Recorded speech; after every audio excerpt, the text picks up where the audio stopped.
When I finally moved into my first house, I didn't throw a party. I didn't post a selfie on the porch or make some flashy "Look who made it" caption. I just stood in the empty living room for a moment, and let out a breath I didn't know I'd been holding since I was 15. No one told me silence could sound like this. Not like the silence back home, the kind that came after my mom said, "Why can't you be more like your brother?" Or after my dad muttered, "We're doing the best we can." Which usually meant, "We're buying your sister another car and pretending you're invisible." This silence? It felt earned. The house was small, sure. A 2-bed, fixer-upper with a creaky fence and a mailbox that leaned like it was tired of standing for anyone. But it was mine. Every scraped penny, every overtime shift, every late-night burrito dinner that doubled as breakfast, all of it led here. And I didn't owe anyone a single explanation. Not to my mom, who once called my auto upholstery job a weird phase with glue and pleather. Not to my dad, who chuckled when I said I was opening my own detailing bay and said, "You mean like car seats?" Not even to my golden sister Natalie, who probably thought I lived in a van behind a Taco Bell. It's funny, growing up, I wasn't rebellious. I was just tired. Tired of being the family ghost. I didn't storm out at 18. I didn't scream, "You'll regret this." I just packed a duffel bag, left a note that said, "Thanks for the roof," and vanished from their dinner table like I'd never mattered in the first place. Years passed. I worked. I saved. I stitched, stapled, patched, and scrubbed. Not just car interiors, but parts of myself I didn't even know were cracked. The lonely kind of healing, the kind with zero applause. And now here I was, keys in hand, standing on the other side of a life they never thought I'd build. I remember my realtor asking, "Want to do a video tour?"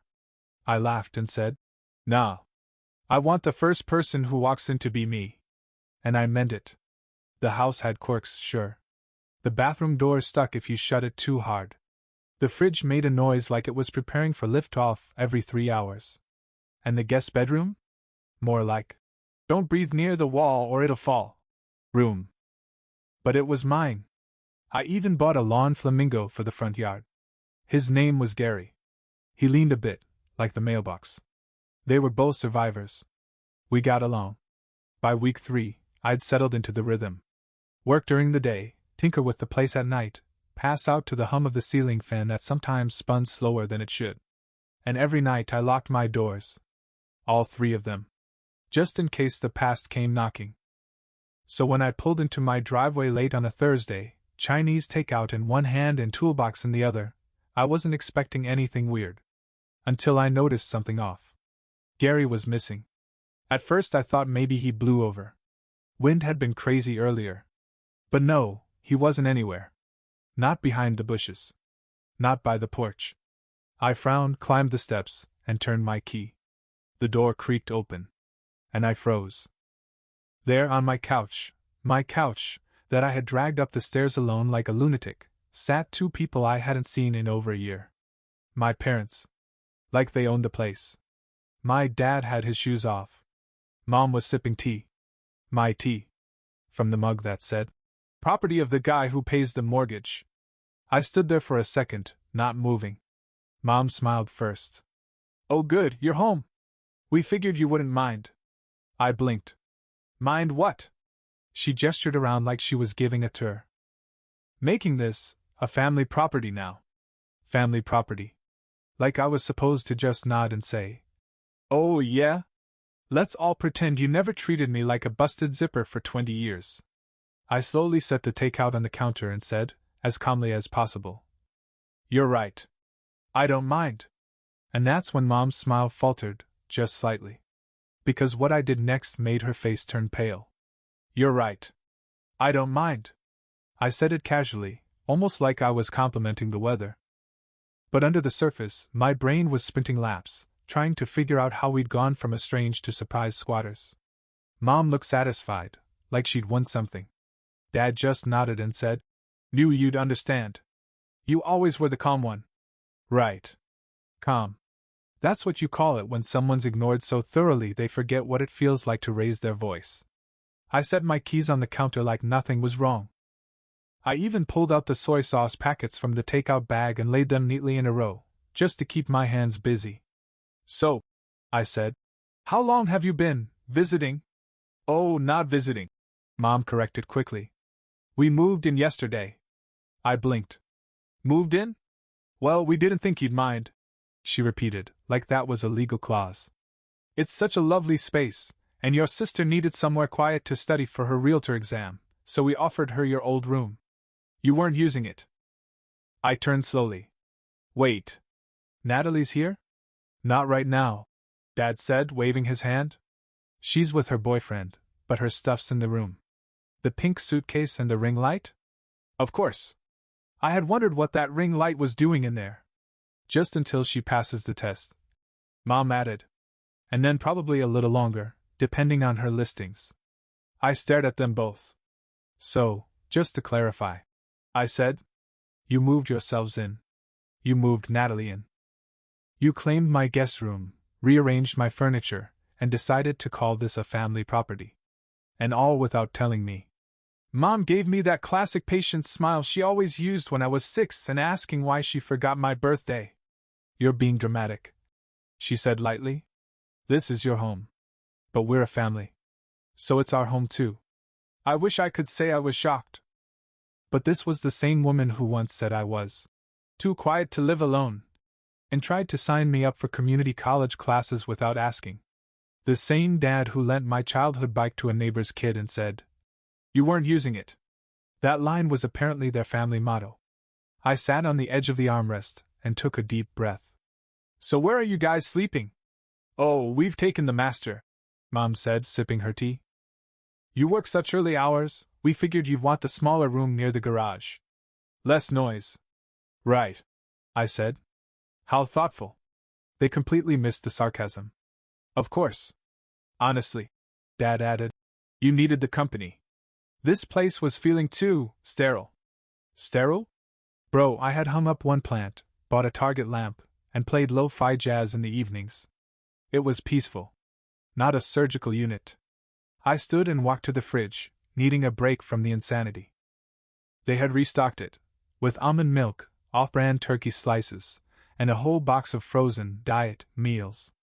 The kind Mom always claimed I should try sometime. Why now? I asked flatly. After all these years of silence. Mom gave me the kicker. Because you've finally settled. You're stable. We knew you'd be ready for us. Like I was a hotel that just passed inspection. You never reached out when I moved, I said. Never called. Not even when I posted the deed paperwork. Oh, that, she said, waving it off. We figured you'd contact us when you were ready. Translation, we ignored you until you had something we wanted. Still, I nodded slowly. Makes sense. I think my calm was unnerving them. They expected yelling. A meltdown. Some dramatic how could you? But I'd lived with that brand of selfishness long enough to know better. You don't waste fire on people made of smoke. Instead, I quietly opened the drawer, pulled out a notepad, and scribbled something. What's that? Dad asked. Just a list, I said, of what needs to be replaced. Replaced? Oh yeah, I smiled. Some furniture's gonna have to go. Stuff's looking real, used. He frowned, then shrugged. Sure. Whatever makes you happy. It would. Because what I didn't tell them was this: the name on the mortgage wasn't mine anymore. And the guy it belonged to? Was changing the locks next week. The next morning, I left early. Didn't even make coffee. Just grabbed my keys, stepped over my dad's shoes in the hallway, which he'd left dead center like he was marking territory, and walked out the door before my mother could ask if I wanted to pick up eggs on the way home. Spoiler, I didn't. I drove around the block twice, just to shake off the rage. I wasn't even mad, not in the yell and break things way. This was deeper. That cold, still kind of anger that hums like a car engine left running in neutral. By 9 a.m., I was sipping gas station coffee and sitting in front of my lawyer's office. Yeah. My lawyer. Something I got when I bought the house. It was part of a deal I'd made with a real estate investor I used to detail cars for. We'll get to him later, But let's just say I knew how to protect myself long before my parents thought I could own a broom, let alone a deed. The office door opened. Kevin, mid-40s, looks like he moonlights as a chess champion and a bass player, motioned me in. You were right, he said, sliding a folder across the desk. They've been listing your address as their own on multiple forms. Utility sign-ups. Voter registration. Your dad even changed his driver's license address. Wait. What? I blinked. Kevin tapped the copy. Got a DMV change from 2 weeks ago. He used your house as proof of residence. I stared at the paperwork. There it was, plain as day. My home address. His name. Unbelievable. The man had literally claimed residence in a place he didn't pay a penny for, like it was a social media status update. Kevin raised an eyebrow. Want to proceed with the action? I didn't hesitate. Do it. He smiled. Consider it done. Lock change notice is already filed. Official transfer hits Monday. See, here's the twist. The house technically wasn't in my name anymore. Not directly. I'd sold it to a trust one controlled. Long story short, I used it as leverage to finance my next move, buying a small commercial garage where I could finally open my own custom upholstery and interior shop. The house? Still mine in every practical way. But on paper? Belonged to the trust. And the trust? Had no legal obligation to house unwanted freeloaders who never even showed up when I graduated trade school. I left Kevin's office feeling lighter than I had in days. That afternoon, I returned home with groceries I didn't plan to share. As soon as I walked in, I was hit with the smell of burning eggs and entitlement. Mom was in the kitchen, experimenting with my stove like it was some vintage toy she just discovered. Oh good, she chirped. I used your eggs. We were out. Right, I said flatly, staring at the mess. You mean my only eggs? She laughed like I told a joke. We'll add it to the family expense chart. There was a chart now. Dad appeared from the hallway, holding my old speaker. This thing still work? Natalie wants to use it for her dance class videos. I took a deep breath and smiled. You know what? Let her. They both paused, confused by how calm I was. Really? Mom asked. Sure, I said. But you might want to ask the new owner first. She tilted her head. New owner? Yeah, I said casually, unpacking the groceries. House was transferred into a trust a while ago. I'm just the occupant now. She blinked. What does that mean? It means, I said, grabbing a soda, that legally speaking, none of you live here. And come Monday, the locks change. Trust policy. Security update. I watched it land. It didn't hit Dad right away, but Mom? She went pale like someone just unplugged her. That's not funny, she said quickly. You wouldn't do that. I shrugged. You're right. I wouldn't. But the trust? It has rules. Rules, she repeated, like it was a foreign word. Yup, I said, cracking open the soda. Like no unregistered occupants. No unpaid guests. And definitely no family charts written in glitter pen on the fridge. She ran into the living room, flipping through the folder I left earlier. Her voice shot up an octave. You really filed this? I sipped. Page 2's the best part. Because page 2? That's where it listed them, both parents and Natalie, as unauthorized squatters, subject to immediate removal once the lock change is complete. And that was just the beginning. Saturday afternoon hit like a sitcom rerun I didn't ask to watch. The door flung open mid-scroll through my phone, and in she came, Natalie. My sister. The reason I grew up in the background of someone else's spotlight. She looked exactly the same, over-accessorized, underemployed, and somehow still convinced the world owed her a standing ovation for existing. Ugh, finally, she said, stepping in with shopping bags like she was arriving at her personal penthouse. I had to Uber. Why isn't the family car here? Family car? I repeated. She looked up from her phone. The silver one. Mom said we could swap it between houses. Dad promised to fix the brakes. I just smiled and pointed to the driveway. You mean the one that was towed this morning for being unregistered and parked in a loading zone? That one? Her face froze. You're joking. Oh, yeah, I said dryly. Because I love calling impound lots on my Saturdays. Natalie dropped her bags with a thud and looked around like something felt off. She clocked the tension immediately, Mom pacing in the hallway, Dad fake scrolling on his tablet like a teenage boy caught sneaking out. What's going on? She asked. I took a long sip from my soda and gestured toward the fridge, where I taped the lock change notice. Big. Bold. Laminated. She blinked at it, then read the top line aloud. Notice of security update. Occupants must vacate by Monday at 10 a.m. Natalie turned slowly. Is this some kind of prank? Nope, I said, standing. It's real. And I'd get your ring light out of my guest room before it ends up in a donation box. Her mouth opened. Nothing came out. You can't kick us out, she finally said, trying to laugh. This is your house. Nope, I replied. Not anymore. It belongs to the trust. She rolled her eyes. Okay, and what, you're the trust? No, I said, grinning. But I know the guy who runs it. Real stickler for rules. Mom stepped in, arms folded. Mason, this is ridiculous. You're tearing the family apart over a few misunderstandings. Misunderstandings? I repeated. You moved into my home without asking. Changed addresses. Ate all my groceries. Called it a family property like that means anything in court. Natalie literally unpacked her fake diploma on my nightstand. Natalie gasped. It's not fake. I raised an eyebrow. It's printed in Comic Sans. She went quiet. Dad finally spoke up. Look, maybe things got a little messy. But we can talk it through. We're family. Yeah, I said, nodding. That's exactly why you're getting 2 extra days. Natalie scoffed. You're serious? You'd really kick out your own parents? Your sister?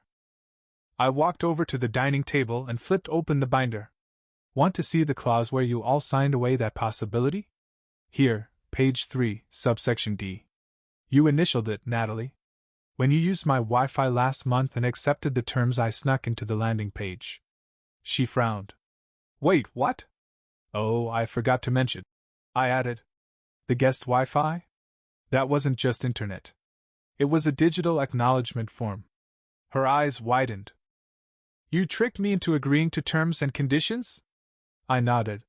Welcome to adulthood. Mom looked like she might actually faint. Natalie, finally realizing I wasn't bluffing, started grabbing her things in a huff. This is petty, she muttered. You've always been bitter. Nope, I said. Just quiet. There's a difference. She stormed down the hallway. Mom followed, shooting me a death glare over her shoulder. You're going to regret this, Mason. I gave her the same polite smile she used on me every Christmas when she handed me a $5 Starbucks card and gave Natalie a weekend spa voucher. Maybe, I said. But at least I'll regret it in peace. In a house that's actually mine. She opened her mouth to argue, and that's when the doorbell rang. Dad looked confused. You expecting someone? Nope, I said. I already knew who it was.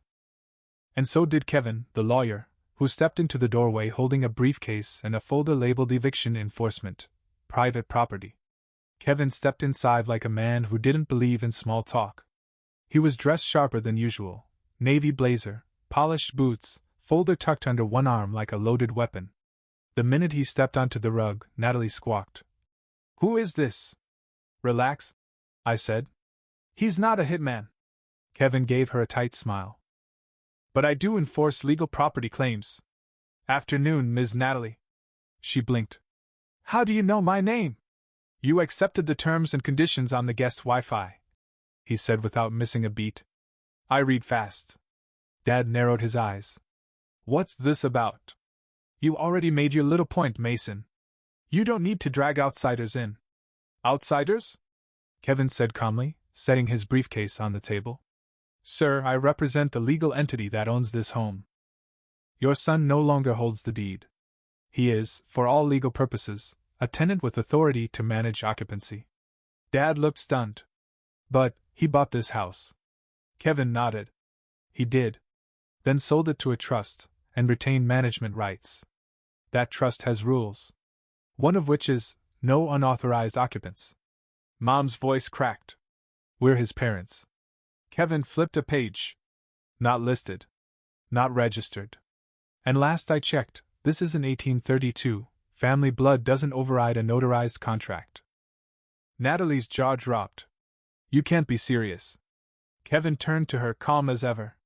You, especially, Ms. Natalie, violated Section 5, entering the property without express written consent. And Section 9, attempting to reassign private property for personal gain. I was studying. She snapped. You turned the guest room into a selfie studio. Dad threw up his hands. Okay. Maybe we overstepped. But can't we work something out? Already have. I said. You've got until Monday. Kevin slid a folder across the table toward my dad. This outlines the timeline, your rights, and instructions for peacefully vacating the premises. Mom picked it up, flipping through frantically. There has to be a loophole. He's our son. Kevin raised a brow. And he's exercising his right to boundary enforcement. Natalie leaned against the doorframe like a movie villain. This is just because you were jealous. All those years, you were quiet, bitter, hiding in the garage. Now you're pulling strings like you're some kind of mastermind. I shrugged. You're not wrong. That made her pause. Kevin packed his papers, then looked around the room like a school principal surveying a detention hall. I suggest you all start packing now. And don't forget your charger, Ms. Natalie. The trust repossesses any left-behind electronics. She hissed. This is insane. Mom turned to me, teary-eyed now. Mason. Please. Be reasonable. Reasonable? I repeated. Where was that when you handed my childhood room to your daughter's boyfriend because he was staying over a lot anyway? Where was it? I continued.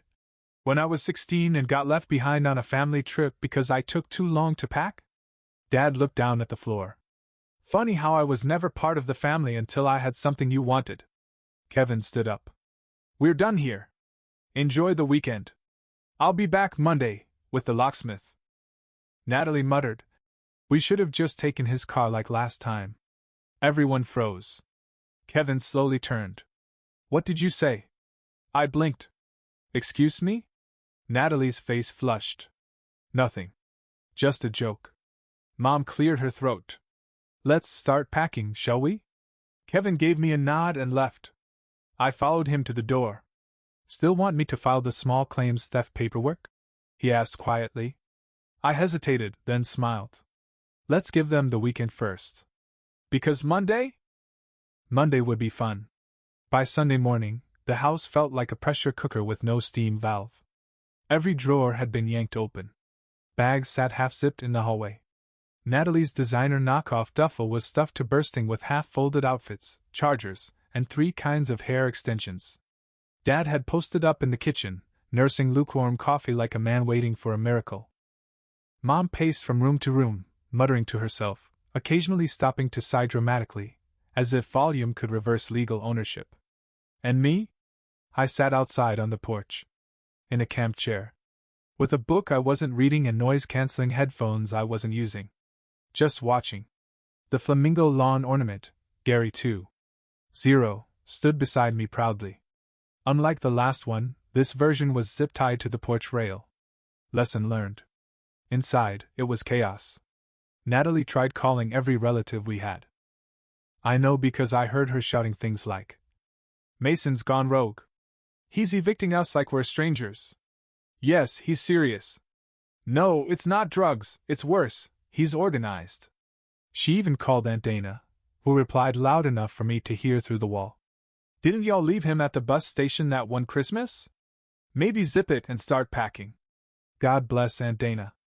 Mom eventually cornered me by the porch door with a guilt trip straight from the archives. We're your parents, she said softly. We gave you everything. I looked up. You gave me a trash bag full of clothes and a bill for the broken washing machine. That was your contribution, she snapped. You lived here rent-free for years. I raised an eyebrow. I was 14. And I fixed the fence. Twice. We were trying our best, she said. No, I replied. You were trying your best with Natalie. The rest of us were just in the background. She blinked. You want the truth? I asked, standing up. You didn't raise a family. You raised a golden child and two emotional support NPCs. I just happened to uninstall myself. She opened her mouth, but nothing came out. Dad peeked out the window. What's the point of all this, Mason? Revenge? You think kicking us out will fix anything? I shrugged. Nope. It won't fix the past. But it'll fix the locks. Natalie tried a new tactic after lunch, weaponized pity.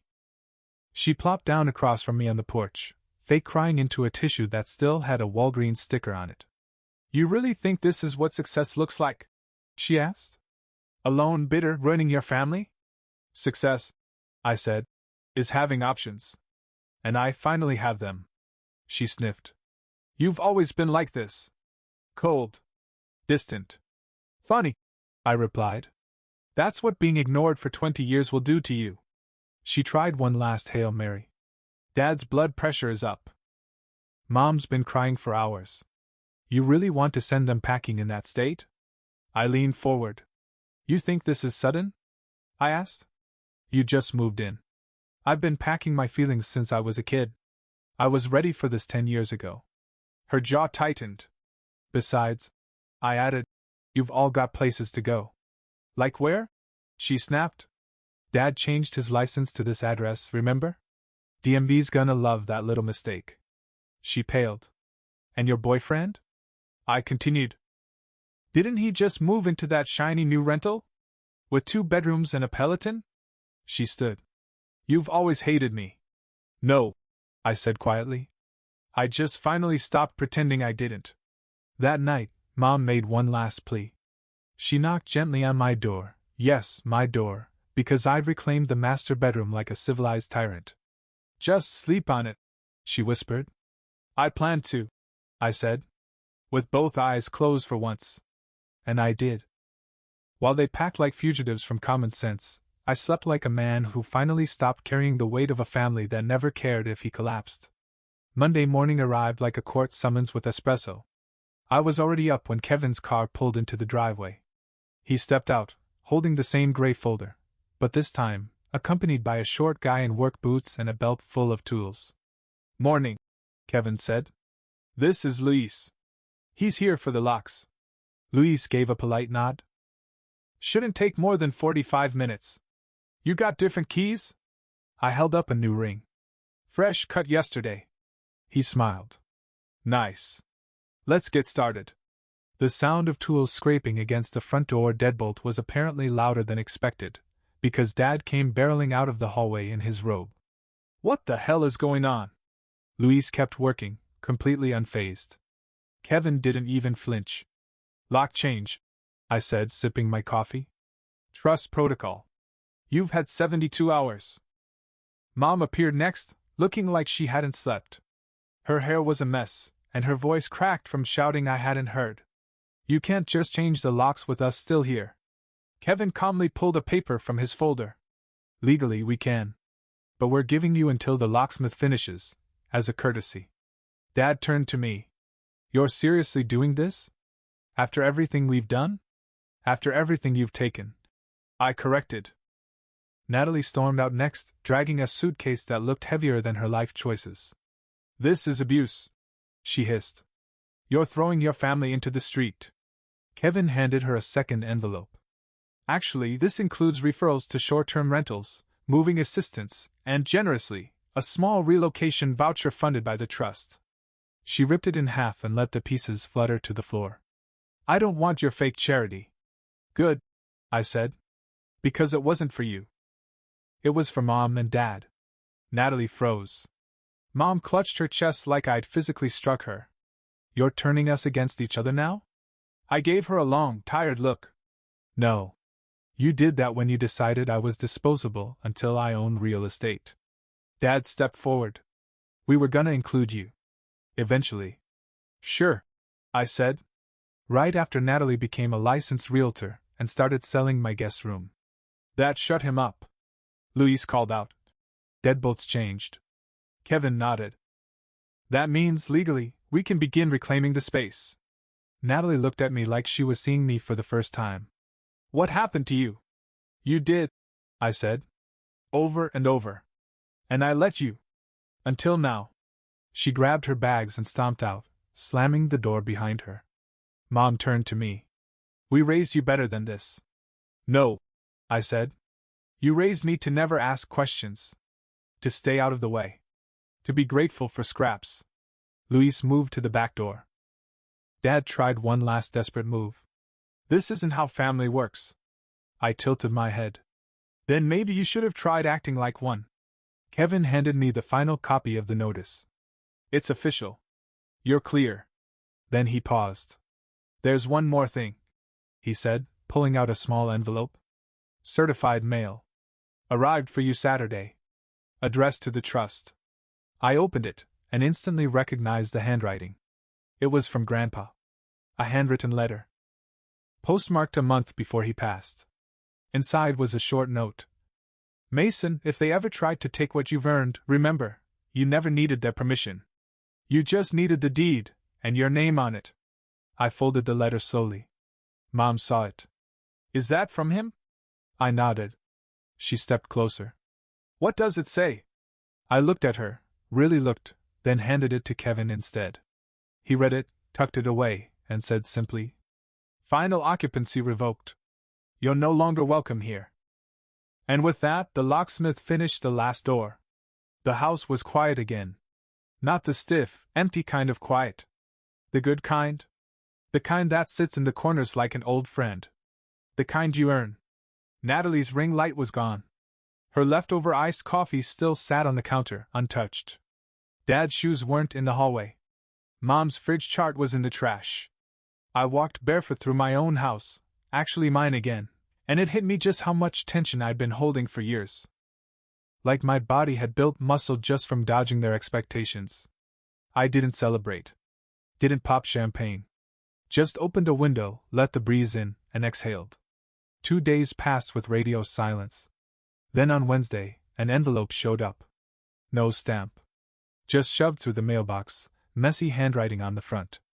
Inside? A torn photo. One I didn't even know existed. It was from when I was 12, standing in the background while Natalie blew out birthday candles on a cake with my name written in the corner, crossed out. There was a sticky note attached. We made mistakes. But you didn't have to be so cruel. No signature. But the handwriting? Mom's. I stared at the photo for a long time. Then I folded it carefully, slid it back into the envelope, and filed it under. Not my responsibility. That weekend, I finally invited people over. Not family. Not blood. Friends. My people. A few guys from trade school. My shop partner, who once lent me a wrench and never asked for it back. Kevin showed up late with ribs and a Bluetooth speaker, then passed out in a patio chair after 2 beers. We grilled, played music, laughed too loud. And at one point someone asked, So, how's the family? I paused. Thought about all the years of silence, disappointment, guilt-tripping, and golden child favoritism. Then smiled and said, Quiet. That was it. Because I didn't need to burn bridges, I just stopped crossing them. The next week, I signed the final paperwork on my new commercial space. A 2-bay garage with an office, upstairs loft, and enough room to finally take on full upholstery jobs. I named it Torque and Thread. Guess what? Same trust owns the land. Same new locks. Same rules. No Natalie. No parental drama. Just peace, fabric, and tools that actually listened when I used them. Weeks later, I saw Mom posted something on Facebook. Some people forget who raised them. So I posted a photo of my shop opening. Caption. Some people didn't. No tags. No names. But the comments section blew up. Aunt Dana sent 3 flame emojis. My old classmate wrote, Let me know if y'all do car seats. And one message popped up from a guy I hadn't seen in years. Is that the same house your parents tried to take over? I didn't respond. Just reacted with a key emoji. Because some stories don't need retelling. Just good locks. And better boundaries.